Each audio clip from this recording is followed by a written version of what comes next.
Hello, this is R.J. Deacon, reading the Supreme Court of the United States opinion syllabus in Iancu versus Brunetti, certiorari to the United States Court of Appeals for the Federal Circuit. Argued April 15, 2019. Decided June 24, 2019. Respondent Eric Brunetti sought federal registration of the trademark FUCT. The Patent and Trademark Office denied his application under a provision of the Lanham Act that prohibits registration of trademarks that are consistent or comprise of immoral or scandalous matter. 15 U.S.C. Section 1052A. Brunetti brought a First Amendment challenge to the immoral or scandalous bar in the Federal Circuit, which invalidated the provision.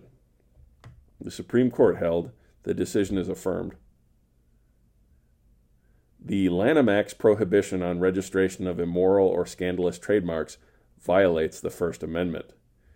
In Mattel v. Tam, this court declared unconstitutional the Lanham Act's ban on registering marks that disparage any person, living or dead, Section 1052A. A divided court agreed on two propositions. First, if a trademark registration bar is viewpoint-based, it is unconstitutional. And second, the disparagement bar was viewpoint-based. The immoral or scandalous bar similarly discriminates on the basis of viewpoint and so collides with this court's First Amendment doctrine. Expressive material is immoral when it is inconsistent with rectitude, purity, or good morals, wicked or vicious. So the Lanham Act permits registration of marks that champion society's sense of rectitude and morality, but not marks that degenerate those concepts. And material is scandalous when it gives offense to the conscience or moral feelings, excites reprobation, or calls out condemnation. So the Lanham Act allows registration of marks when their messages accord with, but not when their messages defy, society's sense of decency or propriety.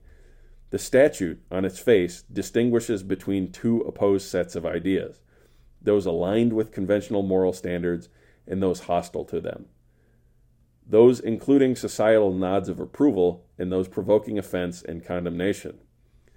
This facial viewpoint bias in the law results in viewpoint discriminatory application.